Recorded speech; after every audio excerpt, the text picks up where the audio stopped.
Hi everybody, this is Osprey from MyChartCoach.com, and in this video we're going to look at AMD, Netflix, and Lowe's. Okay, first up, AMD. It's over here hitting 81 on RSI. This is a historically overbought level for AMD, so you got to keep an eye on it. Stalling out up here, it is hitting 99.9 on or 0.6 on Fasto. 100 is maxed, so it's temporarily overbought. You've got plus DI up here breaking out above 45. That was the level it topped out at back in July. Now it's heading up to this June level. It is getting frothy on on ADX with plus DI. It's on a 6-day run here. You can see the 6 white candles in a row. There was 2 gap up opens in a row on between Wednesday and Thursday and Friday. And so now on after hours trading, it closed at 24.30. So if there's a gap up open on Monday, that could create bearish 3 gap ups reversal pattern. So keep that in mind. That's a signal the chart's getting really overdone to the upside, so you have to be prepared for it potentially to take a breather and possibly pull back. If it does pull back, look potentially at this first gap as a target and EMA4 at 22.28. Okay, notice the increasing volume pattern with the big volume spike on Friday. Okay, look at AMD, the put options. They were up huge last week. So congrats everybody that was on top of that. 1,500%. Good job. Gotta love it.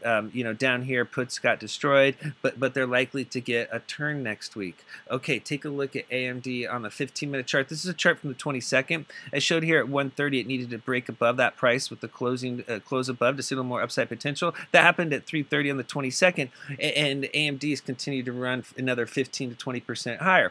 Now there's a similar setup here on the 24th where there was a high close at 11 and then it needed to close above that level. That happened at 2:15 and then again at 3 o'clock and then it pushed higher. And so what needs to happen now, it needs to stay above this high close on the first high close on the 24th. You want to see it stay above 23.70 and then above the middle Bollinger Band at 23.60. If those levels break, it would signal downside risk, putting that 50 simple moving average at 22.75 on deck. Okay, take a look at AMD on the monthly chart. Okay, right now it's above 70. It's at 76. So now it's hitting this zone where it needs to stay above 70 to keep pushing higher. You can see there was this big run where it stayed above, and then back here on the peak from back in 2006, that's where it did top out at this level. Now RSI is at historically overbought levels at 99.87. This is totally maxed. Once again, you have to go back to the levels from back in that big run in 2006 when it ran up to that 42 high. Those are the levels that we're hitting right now on RSI and Fasto on the monthly chart. Okay, and so what's going on? It's on a really nice 5-month run. Okay, the candles have been riding EMA4 support higher. As long as EMA4 at 1878 is holding, if you're a long-term investor, the signal is to keep riding. Now, if you're a trader with it pushing well above the upper Bollinger Band, it could end up pulling back and taking a breather. If it fails to break this resistance zone from back here in 2005 and 2006, you can see this 25 to 26 zone was the big level. Once it broke above, it ran up to 42.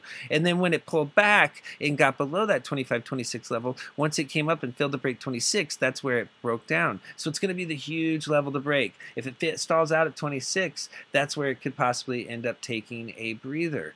Okay, take a look here at Netflix. All right, Netflix is the next one to check out. It had a great move on Friday, closed up nearly 6%. Check out RSI is now above 50. Okay, at 55 on RSI, that's a good sign. If it can stay above 50, it could push higher. When it dropped below 50 back here in March, and then it got back above in April, that's when it really got moving. So this is a big signal that the chart is really heating up. Fasto is at 99, so it is at temporarily overbought levels. It did trade at 360 in after hours trading, so it is pushing higher. Take a look at ADX here. You can see it's pinched. What you want to see is that green line crossing over the red line to the upside. That would be a clear signal that the bulls are taking control, similar to back here in May. See where when the green line crossed over the red line and then stayed above? That was when this, when the nice rally happened. Okay, so there was a big close above the middle Bollinger Band last week, and that signaled the possible start of a new uptrend. Back here on Wednesday, there was a shakeout on Thursday, and then the middle Bollinger Band held. Keep in mind, if that middle Bollinger Band at 340, if that level holds when tested, that is the reload level. Whoever did reload off that level were super psyched because they were rewarded big time. You know, we had call options here. We're up, you know, over 7,000%.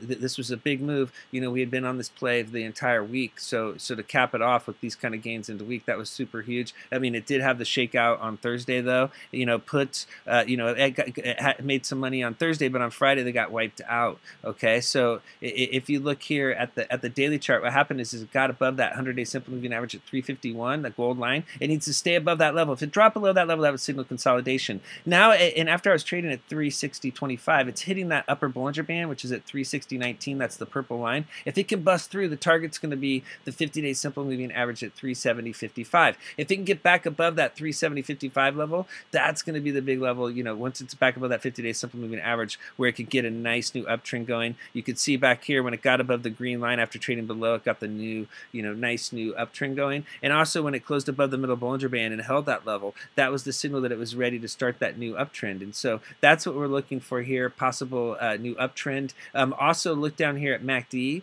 Check out the crossovers that just happened. You know, this could be the start of the next push for Netflix. Okay, if you look at Netflix here on the 15-minute chart, you can see it has a really nice uptrend going. This is the shakeout on Friday or Thursday. You can see when it got below the middle Bollinger Band, the dotted purple line, that's when they pulled it back. And so as long as the middle Bollinger Band up here at 355.63 is holding the dotted purple line, it signals more upside potential. There is going to be a gap up open, and so that is going to create, you know, a potential for, you know, a pullback. If that does happen, you know, we'll get to that later. What it needs to do, though, is stay basically above 359. If it's staying above 359, that's a good sign it wants to keep pushing higher.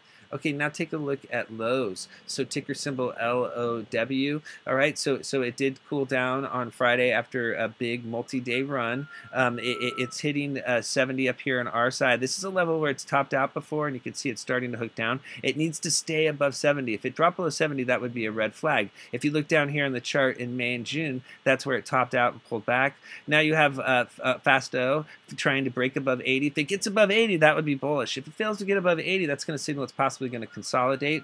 If you look down here at plus DI, you can see it got really parabolic on that spike, and then it pulled back. Once it starts hooking back, that's a signal the chart is cooling down. When anything, you know, when plus DI, when other indicators, when they get super parabolic, a very straight line like this, perpendicular, it's a signal that the move is unsustainable. It doesn't matter what direction. Once they get a straight line like that, you know it's you know, you can't be sustained. Now there was an upper wick that formed on Friday's candle. You can see that long upper wick. What that did was you know, it lowered accumulation distribution down here and shaken money flow. If you look at these two indicators, there was spikes down on both of these indicators. Even though there was this giant volume spike, you know, 25 million shares traded, actually it was a selling event. They dumped off of this 110 high, you know, and so that was a red flag. Now we've got a doji forming up here after the multiple gap ups. You can see here it's hitting the 108 resistance zone. That's the resistance from back here in January. And so if it can break above 108, that's going to signal it wants to head higher. If it fails to get above 108, it could pull back and consolidate. If you look down here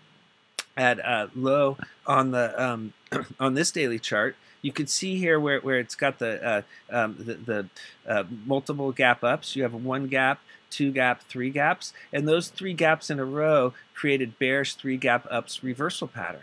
Okay, and so what happened on Friday was that pattern was confirmed by this red candle, and so the red candle confirmed the pattern, and so now there's a potential for it to pull back down to this EMA4 level, and so that would be the next key level to hold down here at EMA4 at basically 105. And so we're looking for potential pullback to that level. If that bounces off that level and keeps going, the chart's going to be really strong. If it broke below, then you have the top of the gap to hold around 104.25. If it broke below that, then you have a potential for a gap fill, you know, down to $1 or $100. That would fill the gap. Okay, if you look here at low on the monthly chart, you can see here it has a really nice uptrend going. It's breaking out above that high close from back in January. You just want to see it close above that level for the month. If it can, that'll signal it wants to keep pushing higher. This month's candle is pushing above the upper Bollinger Band. If it pulls back, you want to see EMA4 at 99.62 hold.